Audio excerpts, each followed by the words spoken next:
Queen Matilda of Flanders, overshadowed by her more famous granddaughter of the same name, was atypical for a woman of her time. She had immense sway, refusing to be cowed by her often violent Norman husband. She was more than just the wife of the conqueror. She was one of the most influential and powerful women in Europe. And this is her story.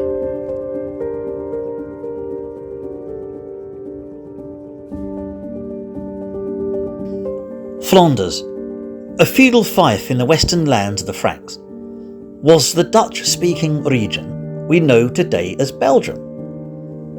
It was an influential county that paid homage to King Robert II of France. It was bordered not only by France, but by the domain of Normandy, Holland to the north, and the Holy Roman Empire to the east. It was controlled by the Count of Flanders, and in the middle of the 11th century, this count was Baldwin IV. Though, I will say at once, that being in the lowlands, Flanders itself was seen as backwater, primitive in comparison to the culturally developed kingdoms like France and the Holy Roman Empire, and the Normans, who were political rivals of the Flemish. Much of Flanders was swampland, and not quite inhospitable, but you know where I'm going. The built-up areas were primary woodland. It had no real urban centres, and even the towns were small in comparison to other domains. For other kingdoms, it must have been like looking back into the past. They saw the people of Flanders as crude yokels, the butt of many jokes.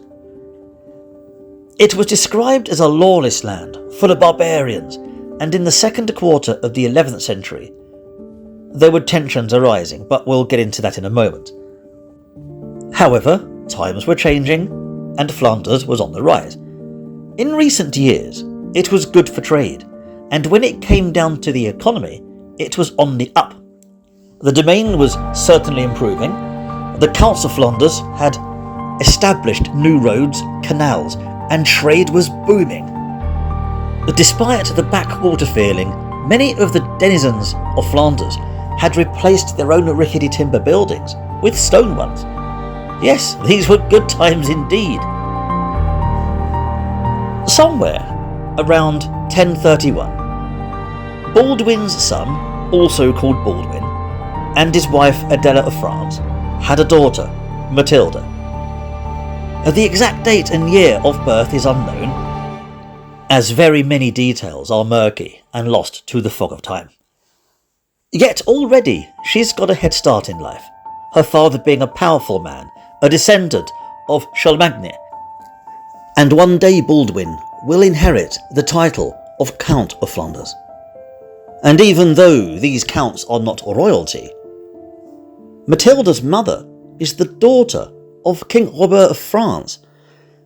Even the chroniclers of the time boast that she is high-born. Oh, and did I mention that she can trace her lineage right the way back to Alfred the Great, the Saxon King of Wessex?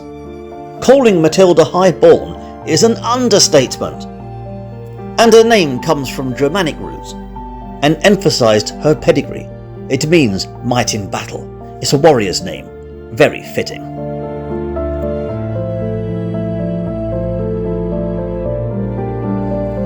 And before Matilda could walk, her grandfather, King Robert, would die of fever. Henri now ruled France. Her mother is now the king's sister. By the time Matilda is 4, her father has wrested control of Flanders. Already she is moving up in the world.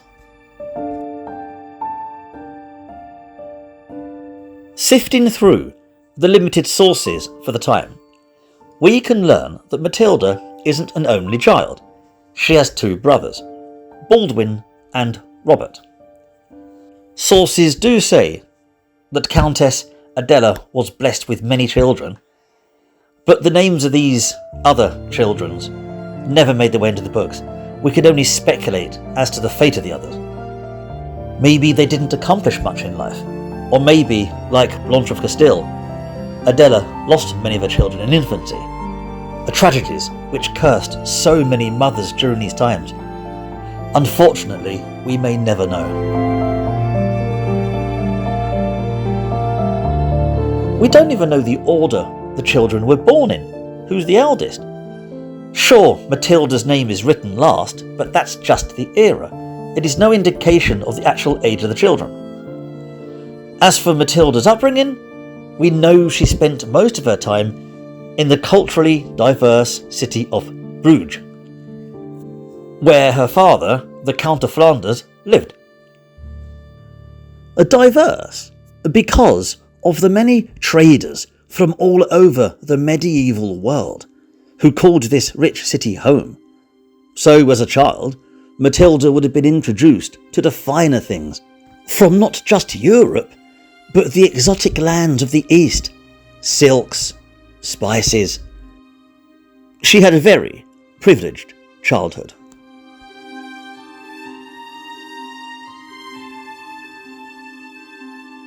She travelled frequently to places like Lille, Ghent and St. Omer with her father's entourage. There would have certainly have been nurses and other staff to see Matilda's needs growing up, but her mother Adela seems to have been close, controlling her education, becoming a powerful figure in her daughter's life. And this relationship with her daughter most certainly shaped her mindset, as unlike women in the 11th century, Adela wasn't some submissive housewife. She was considered an equal to Baldwin, the Count of Flanders, an integral part of the political arena. Half of the charters written during the mid-11th century were signed by Adela of France, and in many she boasts she's the sister of the King of France. And Matilda is growing up in this air of opulence and royal ancestry. She would have been well aware of her heritage and pedigree, even at the earliest age. Women in general were already on the rise during the 10th century. Sure, in the 11th, there's still a lot of progress to be made, and standards of the time still omit many of their deeds, like in the Bayeux Tapestry, where 600 odd men are mentioned and only 3 women, one of which we know nothing about outside a probable scandal with a clergyman. But given the age, given the era, you could argue that these times were pretty woke, compared to what came before. It wasn't controversial for women to write, have a decent education. Contrary to popular belief, many were more learned than their husbands. Women were encouraged to read, growing in knowledge, and not throwing it all away in battle. Though, if the need arose, they would be no stranger to it. Matilda certainly knew Latin, though I'd stress reading, not writing. Writing was still a pursuit of the clergy. People would employ clerks to write letters and the like. Religious education was highly important in these times, and would have made up the bulk of her learning. She was very good at embroidery, and could play both the harp and the viol. She could play them well. Women would also be seen on hunts. They do many things you'd expect their men to be doing. It's not me making this up. This is what we know from the era.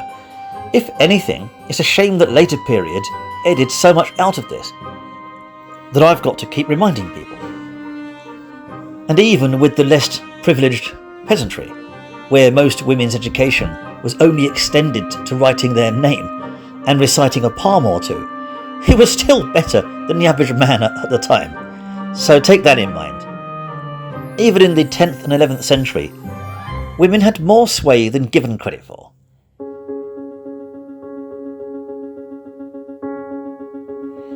Even Matilda's mother Adela only signed her letters with a cross, albeit stylised in the form of the Jerusalem cross. So, I'm not saying women had it easy, far from it, merely that for the day and age, these were better times. Not too long ago, there was a powerful empress named Adelaide of Italy, a 10th century ruler and a powerful role model for the growing young lady in the 11th century court. Although, at this moment in time, Adelaide had not yet become a saint, and would not become so in Matilda's lifetime. But she was considered an equal to her husband, Otto the Great, making her regent of the Holy Roman Empire. Much in the same way Matilda's own mother was to Baldwin, and no doubt Matilda would see herself in the future. And among her skill set was the art of running households and statecraft, needed for when the men were out on campaign. She would have been also familiar with the political situation in England, even at an early age, for the English Queen, Emma of Normandy, had arrived in Bruges in 1037. She is the daughter of the Duke of Normandy, and currently in exile following the death of her husband, Canute the Great. Right, around 20 years ago, Emma had already fled England once, following the invasion of Sven Forkbeard. However, Sven only ruled 5 weeks, and before long, England was ruled by King Canute the Great, and Canute took Emma of Normandy for his wife, though made sure her 2 sons remained in exile in Normandy, Alfred and Edward, keeping only his own sons in England.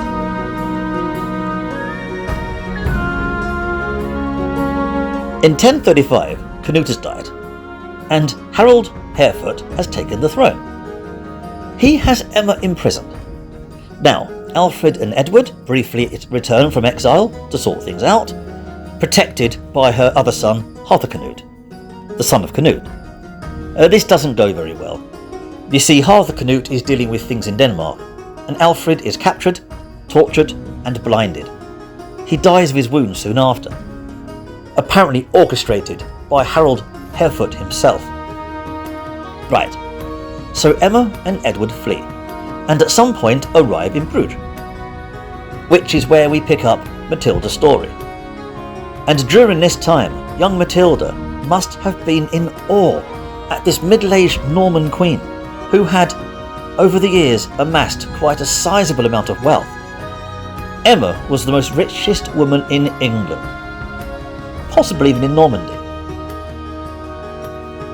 When Baldwin of Flanders welcomed the elite queen, he invited her to stay as long as she wanted.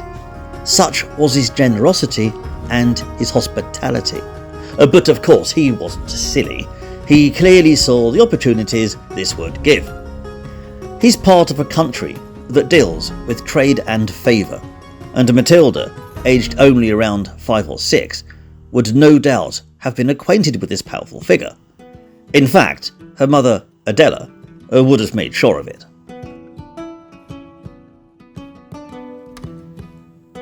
Even though her husband is dead, and her Danish stepson is on the English throne, Emma is still titled Queen in the manuscripts. And Matilda would have seen, as the months then years passed, how women could really wield the power in a man's world, as Emma is already pulling strings from Flanders to give her son Harthacnut the throne, replacing Harefoot, the killer of her son Alfred. Harthacnut joined her 2 years later in 1039, as he readied a huge fleet with intention of taking the crown from his half-brother. All of a sudden, Flanders was the centre of politics from a certain point of view. And a year later, in 1040, Harold Harefoot suddenly dies, leaving the throne empty. Thus Emma would leave Bruges with her son's fleet and installing Harthacnut as the King of England. What an impact this must have had on Matilda! 3 short years would have felt like a lifetime for the child, now approaching 9. When she left, the much-loved queen was missed by all of Flanders.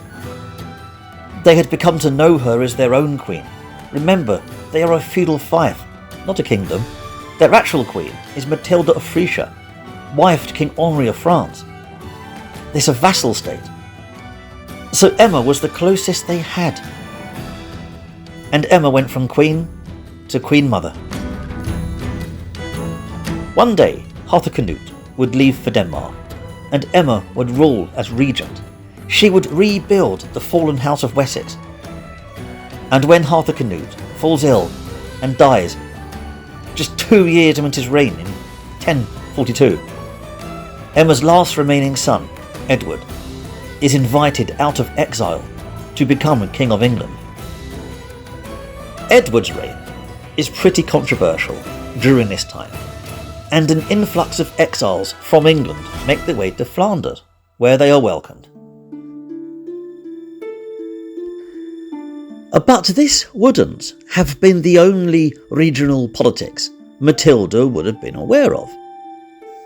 She would have also had to have been familiar with politics in France and the Holy Roman Empire. Also Normandy, when back in 1035 Robert, Duke of Normandy, decided to go on a pilgrimage to Jerusalem, which was a Christian city back then. Unfortunately, Robert feels ill and dies in Nicaea. He was only in his mid-30s. Having no legitimate children, he hands the title of Duke to his 7-year-old son, Guillaume. Very controversial, and the poor child would have many enemies. An illegitimate boy running around in charge of Normandy. This Guillaume, well, he was given guardians. Only these were tumultuous times. And some of these guardians, especially one called Gilbert, was murdered. So Gilbert's sons are now seeking refuge in Flanders, along with the Godwins. No doubt Matilda would have heard of the drama surrounding the young Duke in Normandy, his escapades and adventures, thwarting one assassination after another. Guillaume was quite resilient. Did he know about Matilda? Yes, and we'll get to that in a bit. Before I do, I'll explain that Matilda was growing into quite the madam. Apparently very good looking and learned, a devout and pious Christian, the epitome of the 11th century nobility. The chronicler Guillaume Gemige had seen her personally and was enraptured. She was beautiful. Also, possibly short. She could have been only around 4.5 feet tall, 5 feet max, atypical for the period. This is assuming archaeological evidence is correct, and it's something I'll address in a later video, as it involves bones.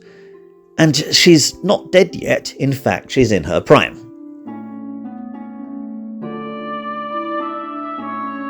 Traditional for the period is marrying girls off at an early age.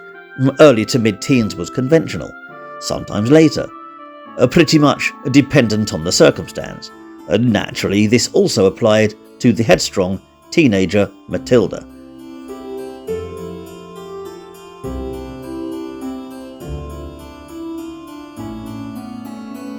Enter the Saxon from England, Brithric Mau, ambassador to the English King Edward the Confessor. He held the title Thane. He came from a decent lineage, the House of Wessex. A very rich man, as wealthy as an earl, some say wealthier than the king, with lands from Cornwall to Gloucester. He was also the epitome of Saxon nobility, blonde, chiselled, he had charm. Matilda was besotted. She wasn't waiting for her father to arrange a marriage, she wanted Brithric now. So when he returned back to England, Matilda sends a messenger with a letter of proposal. She'd made up her mind to marry him. Highly controversial for the period, but a testament to her character.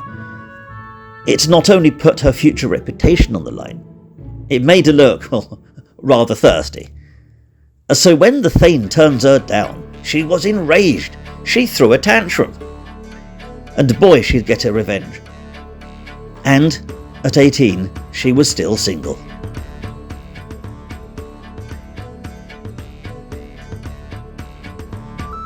Matilda doesn't seem to have had any suitors since, nor sought any. If anything, it was her father Baldwin who decided to get the ball rolling. After sending spies out, only one man sprang to mind. The man about 20, who controlled the Duchy of Normandy like a king, the illegitimate child of Robert, Guillaume le Bâtard. Illegitimate, as Duke Robert saw a commoner, decided she was attractive and seduced her. Herleva was her name, and she was a serf. He had no legitimate heirs because he preferred low-born mistresses than marry, so the fruits of his fling with Herleva became the next Duke, as explained earlier. I will add that illegitimacy wasn't frowned upon so much back then, especially with all those Viking roots, like the Normans, who were pretty much Vikings who'd adopted a version of French, along with certain French customs. But even so, bastards are not highborn, far from it, despite the title, especially in the eyes of other more established noble families. But Baldwin saw a way to advance his family in the political arena. This is Baldwin. Guillaume also saw another side to society, traditionally hidden from those of noble birth. For as a child, he had many enemies that wished him dead. Many times did his guardians have to sneak him out of the castle and into the houses of low-born peasants. So Guillaume understood what poverty looked like. He understood the situation of the peasants in the Norman feudal system. He was a duke, but that title hung by a thread. No airs and graces. His upbringing was tough. He was the polar opposite of the high and mighty madam that was Matilda. And she would have heard about the battle of Valledou, where Guillaume le Bâtard utterly beat the armies of his cousin, Count Guy of Burgundy. Guillaume le Bâtard was only 20, heavily outnumbered, until the French King Henri I weighed in, swaying the odds in his favour. In battle, Guillaume was ruthless.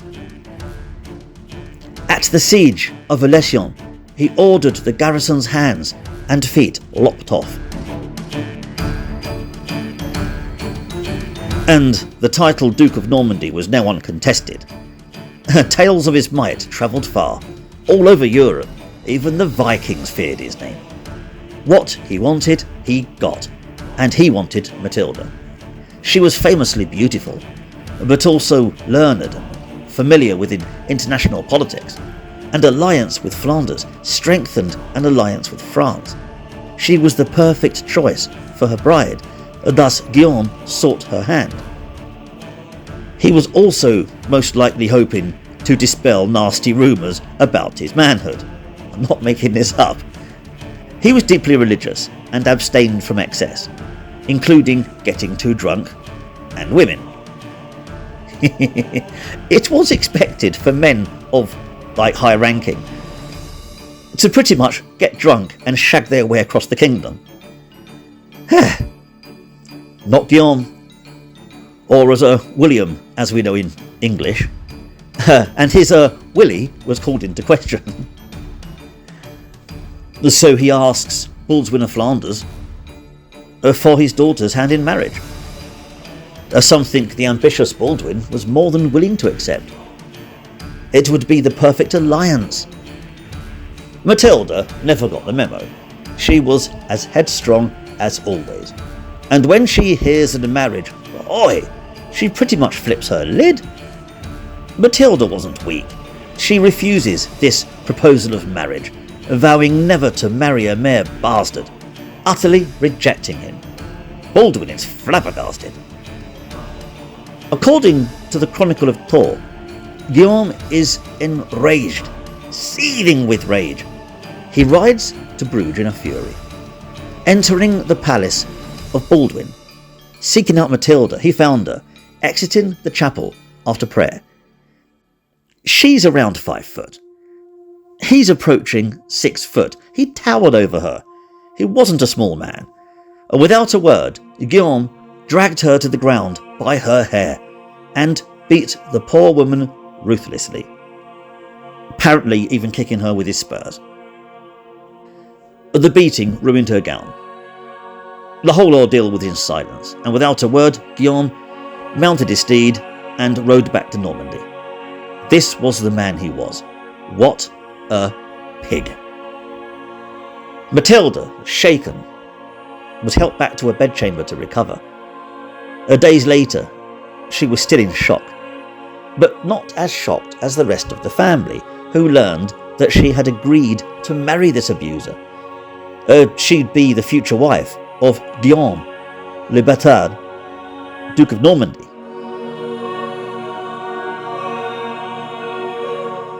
Baldwin was also shocked. He, in the meantime, declared war on Normandy in response. Hearing Matilda will marry William, he steps down, preferring an alliance than conflict. Bugger is, this is written in the Chronicle of Tours, a satirical poke at the Normans, written by the French in the 13th century. So they're most likely exaggerating, but to what extent? Okay, kicking her with spurs in the 11th century, that possibly could have killed her. Spurs were spiked, so we can most likely rule that out. But other sources also say he beat her. It's not just the Chronicle of Tours. The difference is where and how severe. I'm not saying it's a good thing, it's Jesus Christ, you know what I mean? Guillaume, aka William, was famous for his brutal rages, and I doubt this would have been the exception, given the turning down he had just got. As for her change of heart, we may never know. Did she really fear the beating that much? Matilda, with her strong character? Many scholars agree she would have stayed stern. But fear can make people do irrational things. I've known really strong-headed women who go into shell shock into circumstances like this. It's not a good thing. Either way, the marriage was on. Or at least once Pope Leo IX gave it his blessing. This wasn't usually needed. The church wasn't as strong as it was during kings like John or Henry III. Its power seldom was felt outside of Rome, although its power was steadily growing during the second half of the 11th century. Adding to this, the clergy during the 11th century did seem to be putting their oar in more than they used to, controlling estates, controlling inheritance. Now, what was traditionally once a civil matter was increasingly becoming a church matter. And here the church opposed it. Plus, this was political. Guillaume needed to shred any stigma about his illegitimacy. So he heads off to Rheims to have these meetings. Guillaume must have felt confident, as were a good few others. The main problem was the Norman clergy were already pretty sceptical, and they argued about the legitimacy of the marriage. And Pope Leo sides with the skeptics. He's against the marriage. He condemns it, which does not go down well, to say the least. So we'd be forgiven for assuming that Matilda would support the Pope and call the whole thing off. No, she goes ahead with it. And we not only don't know Matilda's reasons for wanting the marriage, we don't know the reason Pope Leo opposed it. It could have been that they were related. It also might not. Equally, there was the Holy Roman Emperor Henry III. Pope Leo owed everything to this man. And the Emperor was at war with Count Baldwin of Flanders. A lot was going on, and we can only speculate. Oh, for the clarity in historical records. Later on, the chronicler Vitalis will claim they were related, but these are revisions to his earlier works, revised a lot later. What we do know is that Guillaume, aka William's enemies, took the chance to discredit the young Duke. Lefranc, an influential clergyman and prior of Lubeck, as well as a staunch reformist, he opposed this marriage with all his might. Plus, the Pope had spoken. The matter, in the eyes of Lefranc, was resolved. Not in William's eyes. Guillaume, whatever you want to call him. He'd had the final word, and send soldiers to the abbey, and has it sacked. And Lefranc is banished from the kingdom.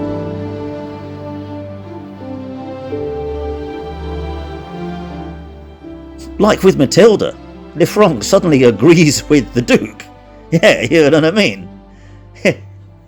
Guillaume was going around like a mob boss. So right now, Lanfranc is at the point of agreeing to negotiate with Pope Leo to change the Pope's mind. Yeah, looks like the marriage is back on the menu, boys. It also gives us an insight of a possible true motive to the banning of their marriage. Guillaume, aka William, was gaining far too much power, far too quickly. He was from old Viking stock, a descendant of Rollo. He never took no for an answer. Maybe Pope Leo was trying to curb in William's power. And Duke Guillaume was marrying Matilda, and this would give the Normans a considerable boost. This would mean he's wedded to the King of France's niece. And as for Matilda, Flanders had no strong army. Whilst Normandy was a military powerhouse, maybe the very reason the Pope opposed it was why Matilda agreed to it. And despite what the Pope might want, the wedding goes ahead anyway. History does not remember what the date was, that is lost to time. Even the year is uncertain. It could have taken place in 1049, it could have been 1050. We are in very murky waters, historically speaking. But by 1053, they were most certainly married. So Matilda's around 18-20 years of age by the time she's married, and William's in his early 20s. I will call him William from now on, as this is primarily English history, despite the fact that we've not actually set foot in England yet in the tale. But this is the future King of England, so I will be calling him William. Now, the marriage would take place in Eu, a town on the border of the two fiefdoms of Flanders and Normandy, and one held by enemies of William. Well, that was until just prior to the wedding, where Duke William took the castle without error and garrisoned it with his troops. We don't even know the location of the actual wedding in the town. Some say the Cathedral of Notre Dame, others say the Castle Chapel. Some even say Rouen, just to be awkward. And that's chroniclers for you. Alas, we don't even know what they wore. Or do we? Louis Harcourt, a clergyman at the Bayeux Cathedral, living in the second half of the 15th century, took an inventory of the treasures during his time.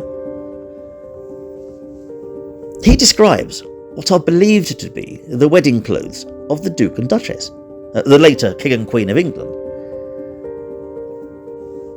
2 matching gowns of incomparable richness, and that's coming from a chap in the 15th century, where the styles were far more opulent.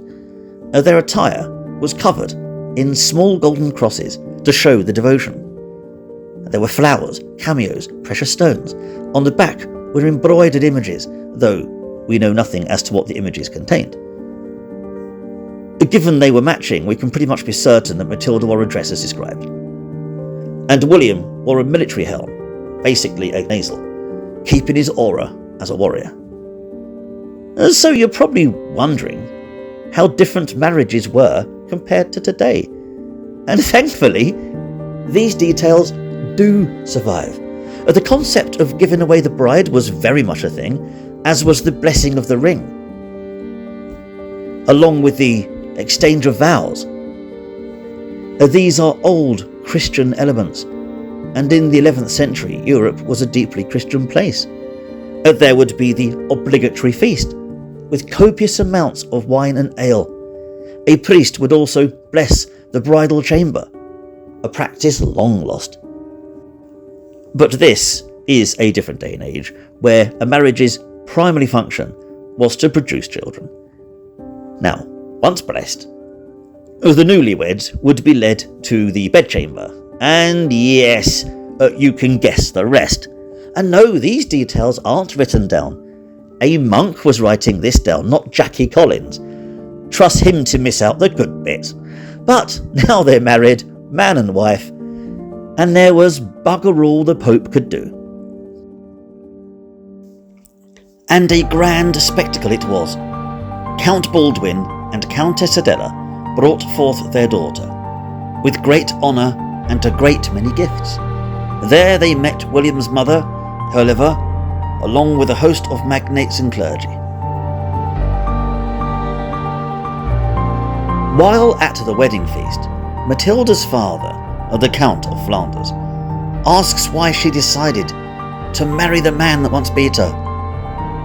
And Matilda simply replied, "I did not know the Duke as well as I do now." And this would create a power couple that would shape Europe.